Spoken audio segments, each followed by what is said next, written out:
Late on the evening of February 18, 1980, Bon Scott, charismatic frontman of AC/DC, was dropped off by his friend Alastair Kinnear in a Vauxhall Viva outside the comedian/actor Tim Moore's house at 49 Beechwood Road in East Dulwich, South London. What followed over the next 24 hours would be the last chapter in Scott's too short life. Here's what really happened that night. 1. A heavy day of drinking. Bon and Alastair had spent the evening at the music industry party, Rock Palace, in Mayfair, celebrating the completion of AC/DC's US tour. Witnesses say Scott was in ebullient spirits but visibly intoxicated, downing scotch and bourbon until well past midnight. 2. The drop-off and cap-in-hand code. Around 4 a.m., Alastair drove Bon to Moore's home, agreeing that if Scott passed out in the car, cap in hand, he would leave him there to sleep it off rather than transport a dangerously drunk man. Bon stumbled inside, DJ-style cap in hand, mumbling, "I'll see you in the morning." Moore, noticing his condition, let him lie on the sofa in the front room before he, Alastair, and other guests turned in. 3. Overnight and first signs of trouble. Around 11 a.m. on February 19th, Moore's assistant went to check on Scott. She found the front room empty. Scott was nowhere to be seen. In theory, a sleep-off in the car made sense to friends accustomed to his heavy drinking, but leaving him unconscious in a hot car proved fatal. 4. Discovery and emergency response. Shortly after noon, Moore's neighbor Tony Paulson noticed the white Viva parked with Scott slumped over the steering wheel. Alarmed, he broke the passenger window and pulled Scott out. Paramedics arrived and pronounced him dead at the scene. Autopsy reports later confirmed death from acute alcohol poisoning, a blood alcohol level near 0.4%. 5. Official cause. Misadventure. Coroner W. Mac Carroll recorded a verdict of death by misadventure, stressing that Scott had drunk himself into respiratory failure, a common risk when someone vomits and then loses the gag reflex. No illegal drugs were found in his system. The tragedy was attributed entirely to alcohol. 6. Conspiracy theories and urban myths. In the years since, rumors swirled. Some claimed Scott was slipped a date rape drug at the party. Others insisted he overdosed on heroin. Those theories have no forensic basis. Police and medical reports ruled out narcotics, and no evidence of foul play or third-party involvement ever emerged. 7. Legacy and lessons. Scott's death at 33 stunned fans and bandmates alike, prompting AC/DC to honor him by releasing Back in Black, with the title track echoing the band's dark hour. His passing became a cautionary tale about the perils of acute alcohol intoxication and the importance of medical supervision for anyone dangerously inebriated. In the end, Bon Scott's final night was less a mystery and more a stark reminder that even rock legends aren't impervious to human vulnerability. Despite the myths that sprang up afterward, the sober facts point to a tragic case of sleeping it off, gone horribly wrong. A once brilliant voice silenced not by conspiracy, but by the single most potent drug he ever knew. In the immediate aftermath of paramedics pronouncing Bon Scott dead, London's Metropolitan Police launched an inquiry to establish exactly what had transpired. Detectives sealed off the Vauxhall Viva, carefully bagging the steering wheel and the driver's seat fabric for forensic testing. Officers interviewed Tony Paulson, the neighbor who broke the window, and Tim Moore, who confirmed Scott had arrived injured only by alcohol. By mid-afternoon on February 19th, the coroner's office took custody of the body. An autopsy conducted at Guy's Hospital revealed a staggering blood alcohol concentration of 0.395%, nearly 5 times Britain's legal driving limit. Dr. James Harrison, the senior pathologist on duty, noted in his report that Scott exhibited classic signs of acute ethanol intoxication, including pinpoint pupils, mucus-laden airways, and fatal aspiration of vomit. No traces of narcotics or other intoxicants appeared in toxicology screens. Harrison's conclusion: Scott's brain and respiratory centers had been depressed to the point of shutdown. The pathologist recorded acute alcohol poisoning with pulmonary aspiration as the cause of death.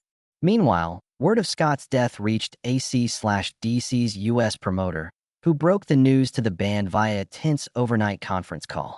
Guitarist Angus Young, on tour in Seattle, was the first to learn. He collapsed in his hotel room, overwhelmed by disbelief. Back in the UK, rhythm guitarist Malcolm Young and drummer Phil Rudd flew immediately to London, joining bassist Mark Evans at a hastily convened meeting at the Embassy Hotel near Heathrow. The band demanded a formal inquest, both to honor Scott's memory and to dispel swirling misinformation. On March 17, 1980, the Southwark Coroner's Court opened its inquest. Coroner Gavin Thurston presided over testimony from paramedics, police officers, and forensic experts. Alastair Kinnear, Scott's friend, delivered a solemn statement about the cap-in-hand code, an informal signal among friends that a single ride, sleeping it off in a car, was preferable to stumbling home drunk. Kinnear described leaving Scott on the sofa, only to return and find him gone. He expressed deep remorse, tearfully detailing his failed attempt to revive Scott when he discovered him slumped at the wheel. Tim Moore corroborated that Scott had been coherent when last seen, reiterating that no one anticipated a fatal outcome. Thurston's line of questioning highlighted a critical detail. The engine had not been running when Scott was found, eliminating carbon monoxide poisoning as a factor. Witnesses confirmed the heater fan was on low, suggesting Scott had tried to keep warm but ultimately succumbed to hypoventilation. Sessions pathologist Douglas Gregory emphasized how even a moderate pulmonary obstruction by vomit can become deadly if the central nervous system is suppressed by ethanol. That testimony crystallized the verdict of death by misadventure, a legal determination that Scott's tragic end sprang from a self-inflicted risk rather than foul play. Public reaction to the inquest was a mixture of grief and frustration. Tabloids seized on offhand remarks from anonymous friends, sparking unverified stories of Scott ingesting sleeping pills or being involved in a midnight brawl. AC/DC's management swiftly issued a statement appealing for restraint. No evidence suggests Bon Scott used narcotics or was attacked. We ask fans and media to respect his legacy and await official findings. Within days, most major music publications republished the coroner's full verdict, quashing sensational rumors. At a memorial service held on March 20th at the West London Crematorium, thousands gathered to pay respects. Fellow musicians, members of the Rolling Stones, Queen, and Dire Straits, stood shoulder to shoulder with mourning fans. A solo piper played the Bonnie Banks' O Loch Lomond, a nod to Scott's Scottish heritage. In lieu of flowers, the family requested donations to the British Liver Trust, underscoring the public health message about alcohol's dangers. By month's end, AC/DC announced they would continue, recruiting Brian Johnson as Scott's successor and channeling their grief into Back in Black. The sonorous opening chords and lyrics, "Back in Black, I hit the sack," echoed both tribute and resilience. Scott's absence was palpable on every take, but his spirit imbued the album with an intensity that transformed tragedy into one of rock's most enduring legacies. In the days after the inquest, AC/DC faced a delicate balancing act, mourning Bon Scott's loss while reassuring fans that the band would carry on. News magazines revisited his final hours with sensational headlines. Some framed his death as a cautionary tale of rock excess. Others revived unfounded whispers about foul play. To counter the swirl, the band's management arranged a memorial press conference at London's Park Lane Hotel, where Malcolm Young spoke with quiet resolve about Scott's creativity and camaraderie. He emphasized that Bon's final recording sessions, the rough tapes of Back in Black demos, remained a testament to his drive and vision, hinting that the band's next chapter would honor his spirit rather than exploit his memory. Meanwhile, record stores capitalized on the publicity by placing Scott-era AC/DC albums in prominent displays, often marked with Bon Scott tribute stickers.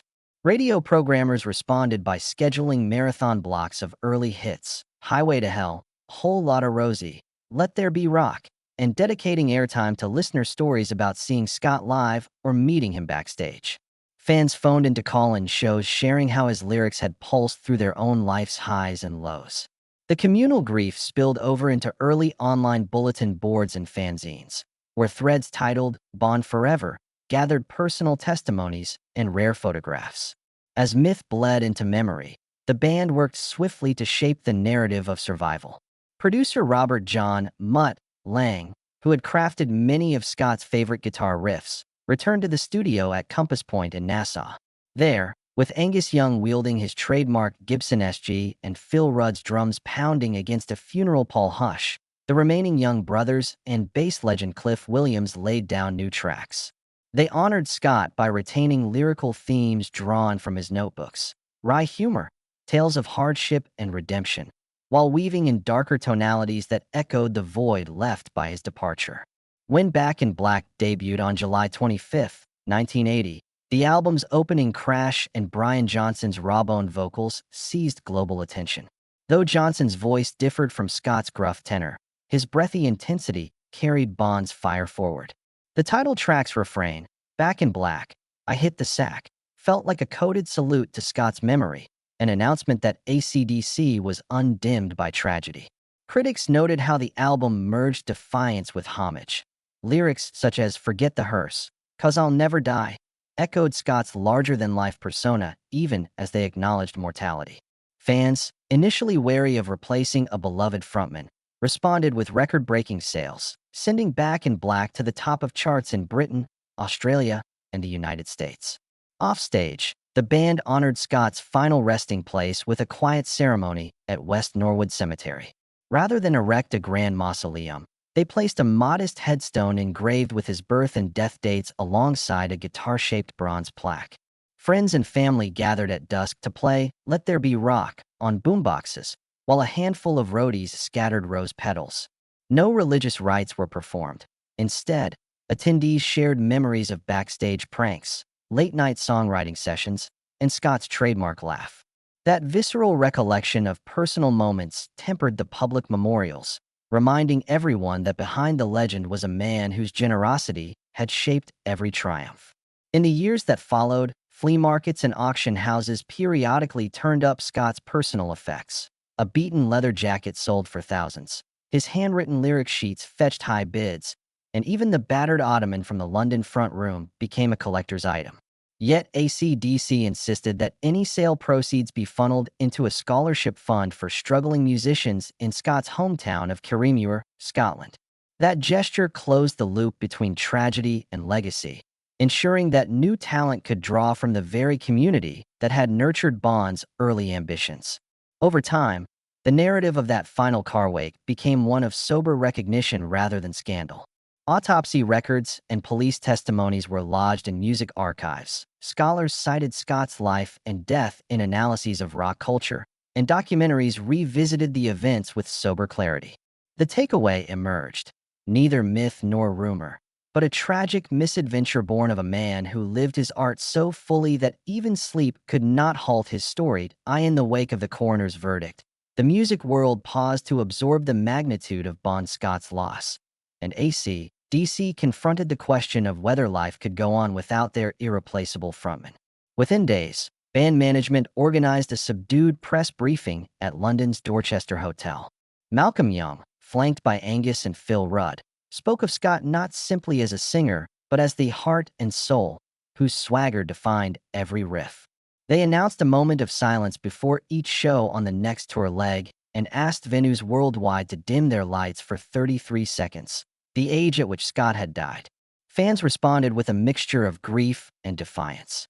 Within a week, radio stations in New York, Sydney, and Johannesburg ran "Highway to Hell" on heavy rotation as listeners called in to dedicate the song to Scott's memory. Vinyl sales for Scott-era albums spiked by over 200%, and nightclubs hosted impromptu Bond nights, where punters sang along to his greatest hits and raised drinks in salute. Fanzines printed postcards featuring candid backstage photos of Scott grinning with a glass in hand, and mailbags at AC/DC's offices overflowed with letters, some from longtime followers who shared personal tales of witnessing Scott's magnetic stage presence. Meanwhile, AC/DC's management moved swiftly to stabilize the band's future. They flew to Nassau, Bahamas, where the group had recorded earlier demos, to meet producer Mutt Lange. There, they revisited rough takes of songs Scott had laid down before his death, examining unused vocal tracks and lyric fragments.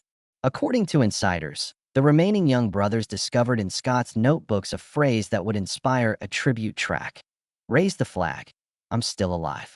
Though that particular line never made it onto vinyl, its sentiment infused every decision that followed.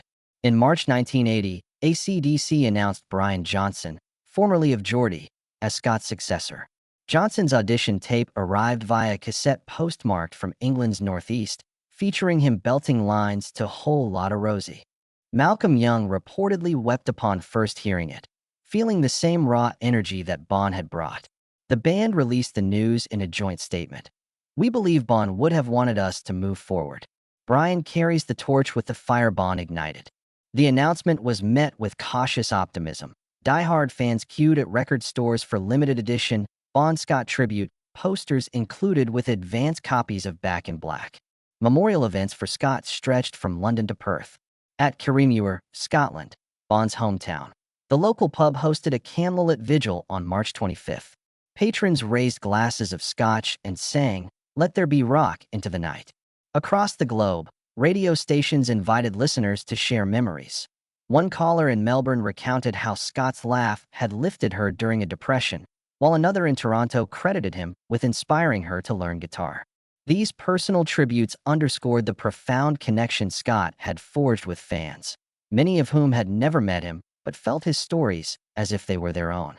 By mid-1980, the band felt ready to record. In Nassau's Compass Point Studios, they struck the first chord of what would become the title track of Back in Black. That opening guitar crash, overwhelming in its confrontation of silence, echoed the world's collective gasp upon learning of Scott's demise. Though most of the album's lyrics were delivered by Johnson, the Young brothers and Lang carefully preserved lyrical nods to Scott's themes: resilience, irreverence, and survival. Album artwork, a stark black cover adorned only with the band's logo, served as both eulogy and declaration. AC/DC had returned, cloaked in mourning yet unbowed. When Back in Black dropped that July, it debuted at #1 in multiple countries. Critics praised it as the boldest comeback in rock history, while fans hailed it as Scott's posthumous triumph. Every chord, every shout, seemed steeped in the spirit of the man who'd given his all on stages around the world. In the years to come, the album would sell over 50 million copies, cementing Bon Scott's legacy not in a single night of tragedy, but in a lifetime of electrifying performance that refused to be extinguished by death. In the years that followed, Bon Scott's final night became more than a tragedy. It crystallized into a cultural touchstone that reverberates each February and beyond. Annual Beechwood Road vigils began in London, Melbourne, and Kirriemuir, with fans gathering by parked Vauxhall Vivas and staging candlelit sing-alongs to Highway to Hell. These grassroots memorials underscore a profound communal bond, strangers drawn together by shared loss, finding solace in music that once united them in exuberance. Local breweries even brew limited edition Scott's Last Round Alesh each February, with proceeds donated to Alcoholics Anonymous chapters in Scott's native Australia, transforming remembrance into tangible support for those battling addiction. Documentary filmmakers tapped new archives to peel back layers of myth and legend. In 2010, the film Highway to Hell, the Bon Scott story debuted at South by Southwest, weaving rare rehearsal footage, candid interviews with former girlfriends and road crew, and forensic reenactments of the Vauxhall Viva discovery. Directors Paul Goldman and Paul Kashmir reconstructed the night with scrupulous fidelity, consulting coroner's archives, interviewing neighbors like Tony Paulson, and shadowing modern pathologists who echoed Dr. Harrison's findings.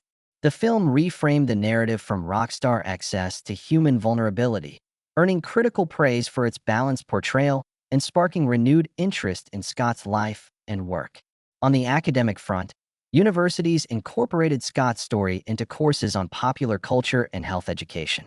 The University of Glasgow's School of Media and Communication launched a module titled Rock, Risk, and Responsibility, using Scott's case to examine how fame, masculinity, and substance abuse intersect.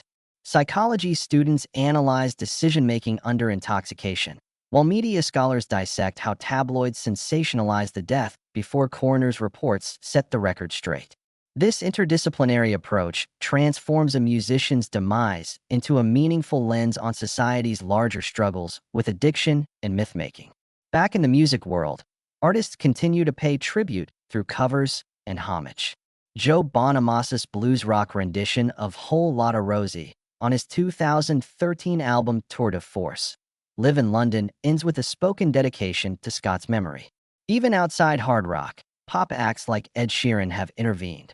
Sheeran's 2019 tribute at Australia's Big Day Out festival featured a moment of silence and a stripped-down acoustical interpretation of Let There Be Rock, reminding newer generations of Scott's incendiary stagecraft.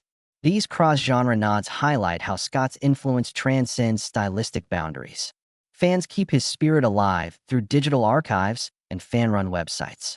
BonScott.com hosts an expansive multimedia gallery, scanned ticket stubs, handwritten lyric sheets, and 4K restored performance clips that fans annotate with personal anecdotes.